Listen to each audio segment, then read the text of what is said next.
বুরহানুদ্দিন সুরাকান্দের আব্দুর রহমান আল্লাহ ফুলতরি সাহেব কেবলা রাহমাতুল্লাহ।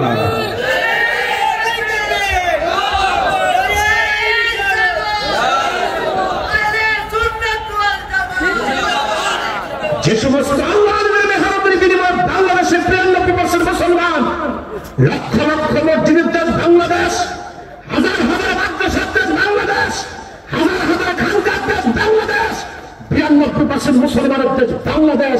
এটা আল্লাহর মেহরবানির ফসল।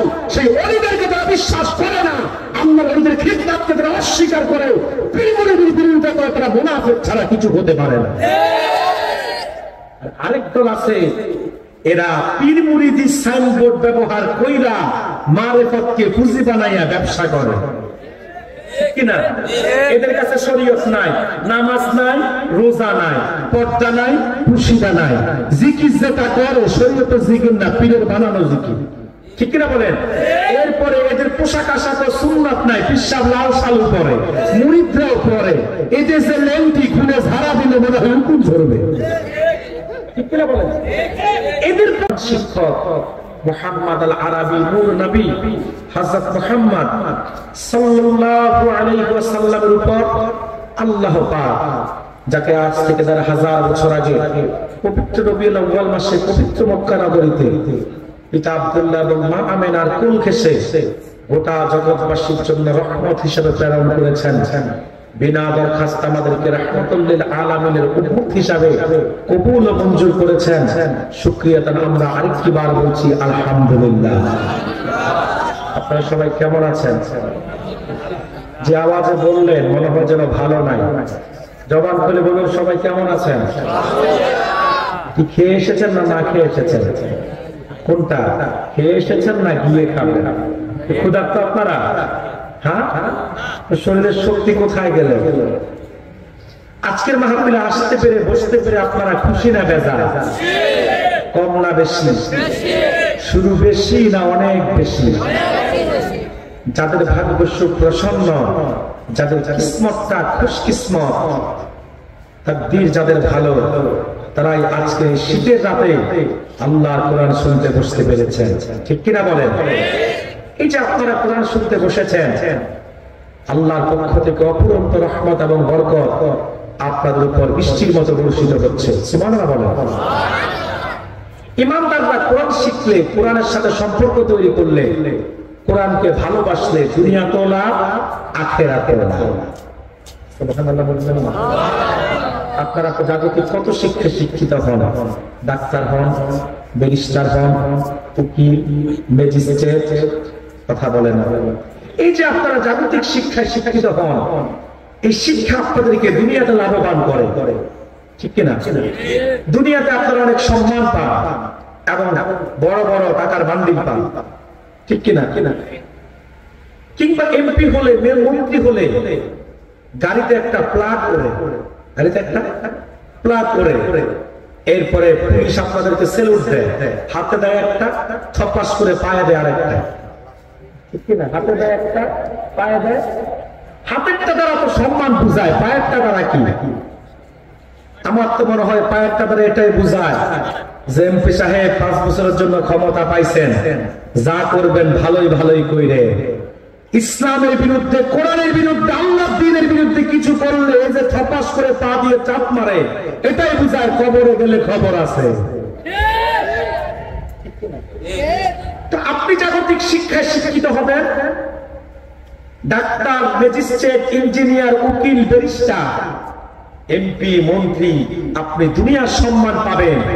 কিন্তু আল্লাহর কোরআন যারা অধ্যয়ন করে, কোরআনকে যারা সিনায় ধারণ করে, আর কোরআন দিয়ে যারা জীবন গঠন করে, আল্লাহর আকাশের নিচে জমিনের উপর তাদের চাইতে শ্রেষ্ঠ, রেসপেক্টেড, সম্মানিত করে মানুষ নাই, বলেন সুবহানাল্লাহ। এবং আখিরাতেও তারা সম্মানিত। কতটুকু? বুখারীর হাদিস, আল্লাহর হাবিব বলেছেন, আপনাদের আয়েশা সিদ্দিকা থেকে বর্ণিত, وعن عائشة أم المؤمنين رضي الله تعالى عنها قالت قال رسول الله صلى الله عليه وسلم الماهر بالقرآن مع السفرة الكرام البررة. সুবহানাল্লাহ বলবেন না? আম্মা জানা আয়েশা সিদ্দিকা রাদিয়াল্লাহু তাআলা আনহা বলেন, আল্লাহর হাবিব ইরশাদ করেন, যে ব্যক্তি আল্লাহর কোরআনকে ভালোবাসবে, কোরআনকে আলিঙ্গন করে নিবে, কোরআনকে বুক দিবে, কোরআন দিয়ে তার জীবন গঠন করবে, আল্লাহ তাআলা কাল কিয়ামতের দিন হাসর ময়দানে তাকে জিবরাইল, মিকাইল, ইসরাফিল আর মালাকুল মউতের সমান রত্না সম্মান মর্যাদা দান করবে। বলেন সুবহানাল্লাহ। একমাত্র আল্লাহর কোরআন যে শিখে দুনিয়াতেও সে ইজ্জত পায়, আখিরাতেও সে ইজ্জত পায়। কোরআন যাদের সিনায় আছে আল্লাহ তাদেরকে জিরো থেকে হিরো বানায়া দেয়। আর যারা কোরআনের সাথে বিদ্বেষ করে, কোরআনকে অবমাননা করে, কোরআনকে বাঁচকে দেখে, কোরআনকে বুক না দিয়ে পিঠ দেয়, যত বড় হিরো হোক আল্লাহ জিরো বানাতে সময় লাগে না, ঠিক কি না? আপনারা যারা কোরআন শুনতে প্রচন্ড শীতের রাতে বাতাস হচ্ছে, তারপরও আপনারা বসে আছেন, এটা নিঃসন্দেহে কোরআনের প্রতি আপনাদের সীমাহীন ভালোবাসা। যদি ইখলাসের সাথে করেন, নিয়ত ঠিক রাখেন, তো যতক্ষণ বসে থাকবেন গুনাহ মাফ হবে, নেকি বাড়বে, মাসি এবং ব্লেসিং, রহমত এবং বরকত দিয়ে আল্লাহ ভান্ডারকে ভরপুর করে দিবে। বলেন সুবহানাল্লাহ। তো আসুন, যে কোরআন থেকে কথা বললে এত সওয়াব, যে কোরআন থেকে কথা শুনলে এত সওয়াব, আসলে আমরা এখন কিছু সময় সেই কোরআন থেকে কিছু ব্যাখ্যা শুনবো ইনশাআল্লাহ। জোরে বলুন ইনশাআল্লাহ। আমি তেলাওয়াত করেছি আপনাদের একটা পরিচিত সূরা, সূরাতুল ফাতিহা থেকে, যে সূরাটা প্রতিদিন অন্তত 40-45 বার আপনারা পড়েন কিংবা শোনেন, ঠিক না? যারা 5 ওয়াক্ত নামাজ পড়ে প্রতিদিন মিনিমাম 40-42 বার তারা সূরা ফাতিহা নিজেরা পড়েন এবং নিয়মের পিছনে শোনে। এটা খুব পরিচিত সূরা, এত পরিচিত মুসলমানদের মুখে শুনতে শুনতে অনেক হিন্দুরাও মুখস্থ পারে, ঠিক না? এখানে যারা আছে ছোট বড়, আমার মনে হয় কেউ বাকি নাই সূরা ফাতিহাটা মুখস্থ পারে। আজকে পরিচিত সূরা থেকে কথা শুনবো, রাজি আছেন তো ইনশাআল্লাহ? আলহামদুলিল্লাহ। সূরা ফাতিহাতে ইমামের পিছনে শোনেন, নিজেরাও পড়েন, কিন্তু অর্থ বুঝে কয়জন পড়েন আর কয়জন শোনেন? ইমাম সাহেব যখন তেলাওয়াত করে কিংবা নিজে যখন তেলাওয়াত করেন, যদি অর্থটা বুঝে বুঝে তেলাওয়াত করতেন তো বুঝতেন যে কত মজা আল্লাহর কোরআনের তেলাওয়াতে। সুবহানাল্লাহ বলবেন না? কোরআন অর্থ না বুঝে পড়লো সওয়াব আছে, শুধু পড়লেই সওয়াব, অর্থ বুঝে পড়লে বেশি সওয়াব, কিন্তু দিলটা ঠান্ডা হয়ে যেত যদি কোরআনের অর্থ বুঝতে পারতেন।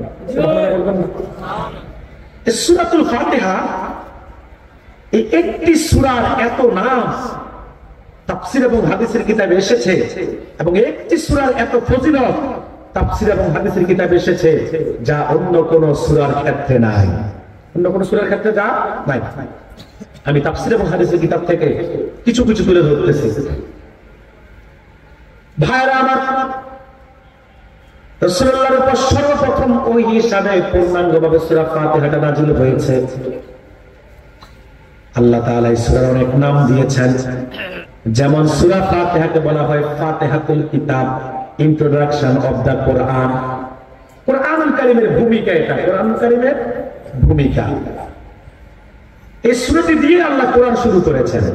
সুবহানাল্লাহ বলবেন না? আবার সূরা ফাতিহাকে বলা হয় উম্মুল কোরআন, কোরআনের মা।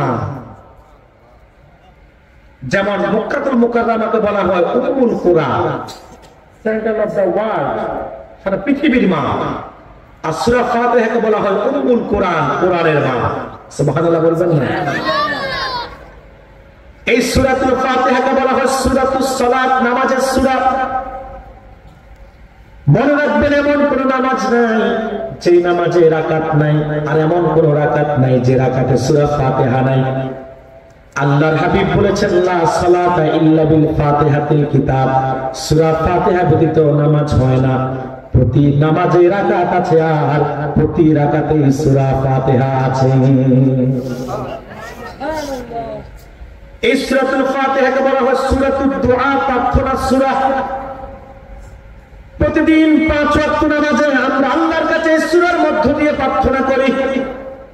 আমরা আল্লাহর কাছে দরখাস্ত করি ইহদিনাস সিরাতাল মুস্তাকিম, সিরাতাল্লাযীনা আন'আমতা আলাইহিম গায়রিল মাগদুবি আলাইহিম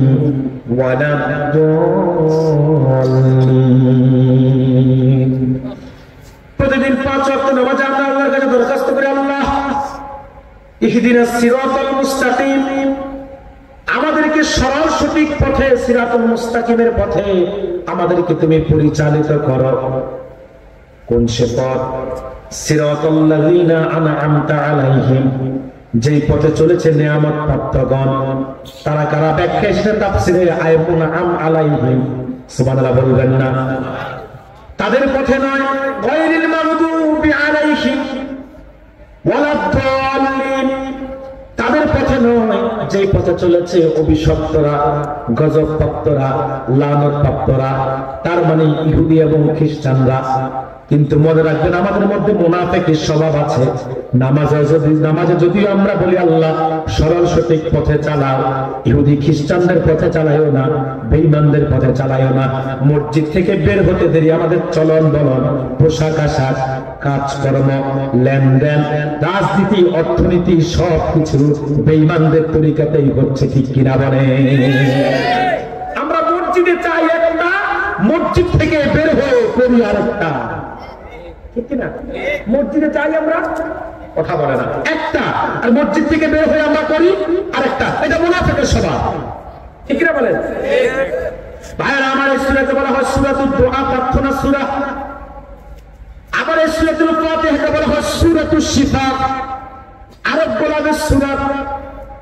হাফেজ জালালউদ্দিন সুয়ুতী রাহমাতুল্লাহ আলাইহি লিখেন, সূরা ফাতিহা প্রতিটি হরফে আল্লাহ তাআলা ৭০টি করে রোগের ঔষধ রেখে দিয়েছে। কতটি? কথা বলে না, কতটি? ৭০টি রোগের ঔষধ সূরা ফাতিহার প্রতিটি হরফে আছে। মনে রাখবেন, শুধু সূরা ফাতিহাটাই শিফা নয়, গোটা ৩০ পারা কোরআনটাই শিফা। আমার কথা এটা না আল্লাহর কথা, আল্লাহ রাসূলের কথা। হাদিস সাক্ষী, আল্লাহর হাবিব বলেছেন, ইন্না হাযাল কুরআনা হুয়া হাবলুল্লাহিল মাতিন নূরুম মুবিন শিফাউন নাফি ইসমাতুন লিমান তামাসসাকা বিহি ওয়া নাজাতুন লিমান ইত্তাবা। সুবহানাল্লাহ বলবেন না? আল্লাহর হাবিব বলেছেন, নিশ্চয়ই এই কোরআন আল্লাহর রশি। মনে রাখবেন, এটা হাবলুল্লাহ, আল্লাহর রশি। এই রশির এক মাথা দুনিয়ায়, আরেক মাথা আল্লাহর জান্নাতে। যে ব্যক্তি আল্লাহ রশি কোরআনকে আঁকড়িয়ে ধরবে, কোরআনটাকে টেনে টেনে আল্লাহ জান্নাত পর্যন্ত পৌঁছায় দিবে। আমরা তো আল্লাহ রশি কোরআনকে আঁকড়িয়ে ধরতে পারি না। আমাদের মধ্যে কিছু সুন্নি ভাই আছে, এরা ধরছে হালি হালি, দুই হালি। কয়টা হয়েছে? কথা বলো, হালি হালি কয়টা হয়েছে? কয় রশি? জোরে মাতেন। ৮টা করলে তো মিলে না। হালি হালি, দুই হালি, কয় রশি হয়েছে? মনে রাখবেন, দুনিয়ার যত রশি আছে এগুলোর গোড়া দুনিয়ায়, মাথা মাথা জাহান্নামে। আর আল্লাহর রশি কোরআন হাবলুল্লাহ, এক মাথা দুনিয়ায়, আরেক মাথা আল্লাহ জান্নাতুল ফেরদাউসে। আল্লাহর রশি কোরআনকে আঁকড়িয়ে ধরবে, কোরআনটাকে টেনে টেনে নেতৃত্ব দিয়ে আল্লাহ জান্নাত পর্যন্ত পৌঁছায়।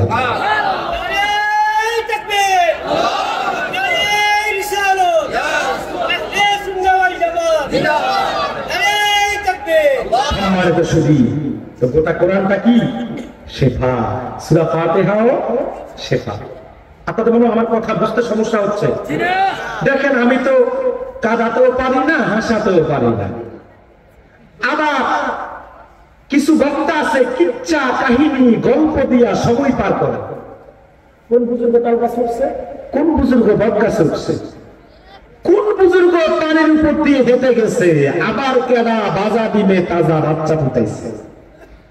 এই কিচ্ছা কাহিনী গল্প, মনসুর হাল্লাদের কিচ্ছা, লাইলের কিচ্ছা, মজনুর কিচ্ছা, অমুকের কিচ্ছা, তমুকের কিচ্ছা, এই কিচ্ছা বলে শুধু কিচ্ছা। এই কিচ্ছা দিয়ে ঘন্টা পার করে। তো আমি কিচ্ছা কিচ্ছা পারি না, আবার অভিনয় করে কাঁদতেও পারি না। অভিনয় করে কাঁদতেও পারি না, আবার হাসাতেও পারি না। তো এখন আমি যে কথাগুলো বলতেছি কোরআন হাদিস থেকে বুঝাতে পারতেছি? কথা বলেন। দেখুন, কিচ্ছা কাহিনী সারাদিন শুনবেন, লাভ নাই। আল্লাহর কোরআনের ব্যাখ্যা 1 ঘন্টা শুনবেন, লাভ আছে। তো আমি যেভাবে ব্যাখ্যা করতেছি, ব্যাখ্যা করবো না কাহিনী বলবো? জোরে বলেন। আমাকে কথা বলে সাপোর্ট দিতে হবে আপনারা। আমি আলোচনা কম করবো। যত বেশি সাপোর্ট দিবেন তত সময় বাড়াবো, যত চুপ থাকবেন তত দ্রুত শেষ করব। এবার আপনাদের ইখতিয়ার কোনটা করবেন। সম্মানিত সুধী, যে কথা বলছিলাম, তো সূরা ফাতিহার কয়টা নাম শুনলাম? 5টা। সূরাতুস সালাত, সূরাতুদ দুআ, উম্মুল কুরআন, ফাতিহাতুল কিতাব, সূরাতুশ শিফা। আরো অনেক নাম আছে, শুধু নাম বললে তো হবে না, ব্যাখ্যা করতে হবে। ভাইরা আমার, নামের দিক থেকে যেমন সূরা ফাতিহার নাম সবচেয়ে বেশি, ফজিলতের দিক থেকে সূরা ফাতিহার ফজিলত সবচেয়ে বেশি। রাসূল বলেছেন সূরাতুল ফাতিহা হচ্ছে নিসফুল কোরআন, হাফ অফ দা কোরআন, কোরআনের অর্ধেক। তার মানে যদি কেউ একবার সূরা ফাতিহা পাঠ করে, আল্লাহ তার আমলনামায় 15 পারা কোরআন তেলাওয়াতের সওয়াব দেন। আরেকটি সূরা আছে হাফ অফ দা কোরআন, নিসফুল কোরআন। আপনারা কি জানেন সূরাটির নাম? সূরাতুল জিলজাল। সূরাতুল জিলজাল। আরেকটি সূরা আছে সুলুসুল কোরআন, 1/3 অফ দা কোরআন, কোরআনের 3 ভাগের 1 ভাগ। বলেন তো এবার সবাই নামটা কি? সূরা ইখলাস। আরেকটি সূরা আছে রুবুল কোরআন, 1/4 অফ দা কোরআন, কোরআনের 4 ভাগের 1 ভাগ। একবার পড়লে 7.5 পারা, দুবার পড়লে 15 পারা, 3 বার পড়লে 12.5, 4 বার পড়লে আল্লাহ গোটা 30 পারা কোরআন তেলাওয়াতের সওয়াব দেন। জানা থাকলে বলেন তো নামটা কি? জানেন না? সূরাটির নাম হলো সূরাতুল কাফিরুন। তো সূরা কাফিরুন রুবুল কোরআন, সূরাতুল ইখলাস সুলুসুল কোরআন, সূরাতুল জিলজাল নিসফুল কোরআন, সূরা ফাতিহা নিসফুল কোরআন। একবার পড়লে 15 পারা, দুবার পড়লে গোটা 30 পারা কোরআন তেলাওয়াতের সওয়াব আল্লাহ দেন। শুধু তাই না, হাদিস সাক্ষী বুখারী কিতাবুল ইলমে কিংবা কিতাবুত তাফসিরে এসেছে সূরা ফাতিহার ফজিলতের অধ্যায়। কিতাবুত তাফসিরের মধ্যে সূরা ফাতিহার ফজিলতের অধ্যায় এসেছে। আল্লাহর হাবিব বলেন কোরআনের সবচেয়ে আযম সূরা সূরা ফাতিহা। আবু সাইদ মহল্লি বলেন একদিন রাসূলুল্লাহ আমাকে নামাজরত অবস্থায় ডাক দিয়েছিলেন। আমি নামাজে থাকার কারণে আল্লাহর হাবিবের ডাকে সাড়া দিতে পারি নাই। নামাজ শেষ করে আমি রাসূলুল্লাহর কদমে গিয়েছিলাম। লাব্বাইক ওয়া সাদাইক, হুজুর গোলাম হাজির কেন ডেকেছেন? আল্লাহর হাবিব বললেন আবু সাইদ, আমি যখন তোমাকে প্রথমে ডাক দিয়েছিলাম কেন আসো নাই? আবু সাইদ মহল্লি বললেন হুজুর আমি নামাজে ছিলাম, নামাজটা ছিল ফরজ নামাজ। আল্লাহর হাবিব বললেন আবু সাইদ তুমি নামাজ পড়ছিলে, নামাজটা ছিল তোমার জন্য ফরজ, আর আমি রাসূল যখন ডাক দিয়েছিলাম তৎক্ষণাৎ আমার ডাকে সাড়া দেওয়া তোমার জন্য তার চাইতে বড় ফরজ ছিল। সুবহানাল্লাহ বলবেন না? আল্লাহর হাবিব বললেন আবু সাইদ আমি তোমাকে বলবো কোরআনের সবচেয়ে আযম সূরা, দামি সূরা কোনটি? তিনি বললেন হুজুর বলেন। আল্লাহর হাবিব আবু সাইদ মহল্লির ডান হাত ধরলেন আর বললেন আবু সাইদ আল্লাহর কোরআনের সবচেয়ে আযম সূরা, দামি সূরা হচ্ছে সূরাতুল ফাতিহা। এখন প্রশ্ন হলো কারণ কি? 114টা সূরার মধ্যে সূরা ফাতিহা সবচেয়ে দামি হলো কেন? প্রশ্ন আসে না? কথা বলে না, আসে কিনা প্রশ্ন? বলে দিব আমি। ইলমের 4টি স্তর। কয়টি? 4টি। ইলমে শরীয়ত, ইলমে তরিকত, ইলমে হাকিকত, ইলমে মারিফত। এই 4 প্রকার ইলমের আলোচনা সূরা ফাতিহাতে আছেন বিদায় সূরাটা দামি হয়ে গেছে। মনে রাখবেন যে মানুষের মধ্যে ওই 4টা ইলম থাকে, ওই মানুষটাও সবচেয়ে দামি মানুষ হয়ে যায়। ফতোয়াটা আমার না, জামানার শ্রেষ্ঠ ইমাম মালিকের ফতোয়া। সুবহানাল্লাহ বলবেন না?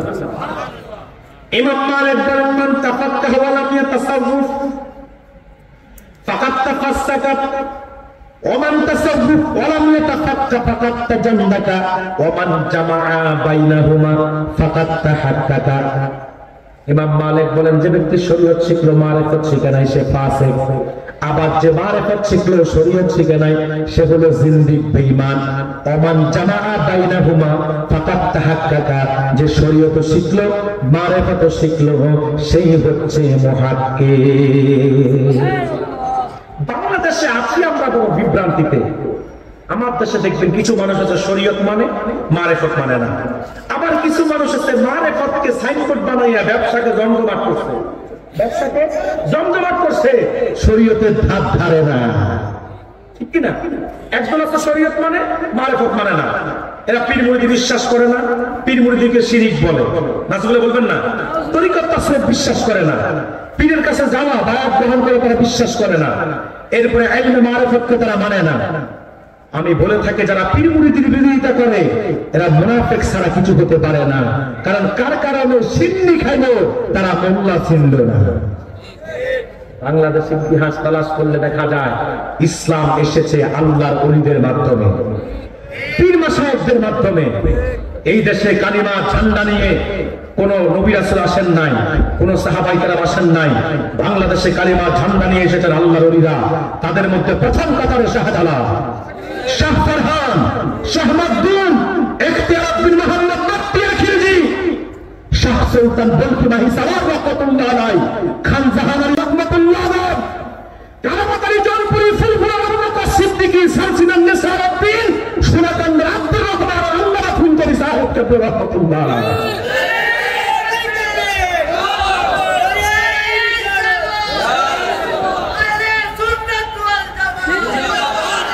যে সমস্ত আল্লাহর মেহরবানির বিনিময়ে বাংলাদেশে 93% মুসলমান, লক্ষ লক্ষ মসজিদের দেশ বাংলাদেশ, হাজার হাজার মাদ্রাসার দেশ বাংলাদেশ, হাজার হাজার খানকার দেশ বাংলাদেশ, 92% মুসলমানের দেশ বাংলাদেশ। এটা আল্লাহর মেহরবানির ফসল। সেই ওলিদেরকে তারা বিশ্বাস করে না, আল্লাহর ওলিদের খিদমতকে তারা অস্বীকার করে, পীর মুরিদির বিরোধিতা করে, তারা মুনাফিক ছাড়া কিছু হতে পারে না। আরেক দল আছে, এরা পীর মুরিদি সাইনবোর্ড ব্যবহার কইরা মারিফতকে পুঁজি বানাইয়া ব্যবসা করে, কিনা? এদের কাছে শরীয়ত নাই, নামাজ নাই, রোজা নাই, পর্দা নাই, খুশিদা নাই। জিকির যেটা করে শরীয়তে জিকির না, পীরের বানানো জিকির, ঠিক কিনা বলেন? এরপরে এদের পোশাক আশাক সুন্নাত নাই, পিসাব লাল শালু পরে, মুরিদরাও পরে। এদের যে লেংটি খুলে ঝাড়া দিলে মনে হয় হুকুম ঝরবে, ঠিক কিনা বলেন? এদের পরিস্থিতি এমন, এদের কার্যক্রম দেখে অনেক সময় শয়তানও হাসে, ঠিক কিনা বলেন? এরা আল্লাহকে বাদ দিয়ে পীরকে সেজদা করে, নাউজুবিল্লাহ বলবেন না? এরা আল্লাহর শান বাদ দিয়ে পীরের শান গায়, আল্লাহ জিকিরের ভিতরে পীরের জিকির চালু করে দেয়। আল্লাহ আল্লাহ তোমার বলে না আব্দুল বাবা, কেবলা বাবা, তালা বাবা, কালা বাবা, গাজা বাবা, মাস্তান বাবা, শুধু বাবারে ডাকে, ঠিক কিনা বলেন? এদের বাবার শেষ নাই। তালা বাবা, কালা বাবা, গাজা বাবা, মাস্তান বাবা, চালসুর বাবা, টালসুর বাবা, দেলসুর বাবা, এরপরে আপনার শেরালি বাবা, মেরালি বাবা, কেরালি বাবা, এরপরে পিস্তল বাবা, ডিপজল বাবা, এরপরে আপনার আমাদের কুমিল্লা আছে বিনি বাবা, বদনা বাবা, এরপরে আপনার আরো কি কি যে আছে, বাবার তো শেষ নাই, শুধু বাবা আর বাবা, বাবারও বাবা, ওরও বাবা, ঠিক কিনা বলেন? আমি বলে থাকি মুসলমান হিন্দুর ইমান খাইছে মা, আর ভণ্ড পীরের মুরিদের ইমান খাইছে বাবা। ভণ্ড পীরের মুরিদের ইমান কে খাইছে? বাবাই খাইছে। যেমন আপনি হিন্দুদেরকে যদি জিজ্ঞাসা করেন ধন সম্পদ কে দিছে, বলবে মা লক্ষ্মী। বিদ্যা বুদ্ধি কে দিছে? মা সরস্বতী। অসুস্থ ছিল সুস্থ কে করছে? মা কালী। সব মা, মা দুর্গা, মা লক্ষ্মী, মা কালী, মা সরস্বতী। আবার গাভীও নাকি মা। আমি চিন্তা করি গাভী যদি মা হয় তো আব্বা কয়জন? প্রতি বছরই তো কথা বলে না, তো প্রতি বছরই তো এক একটা, তো আব্বা কয়জন এবে, ঠিক কিনা বলেন? আর ভণ্ড পীরের মুরিদদের ইমান খাইছে বাবা। এদের এটা করছে উমুক বাবা, সেটা করছে তুমুক বাবা। এরা আল্লাহ জিকিরের মধ্যে বাবা জিকির চালু করছে, ঠিক কিনা বলেন? এরপরে দেখবেন জিকির করে আল্লাহর শান বাদ দিয়া পীরের শান গায়। মুর্শিদ কইয়া যাও যাইবার কাল লইয়া যাইবানি মাশাআল্লাহ।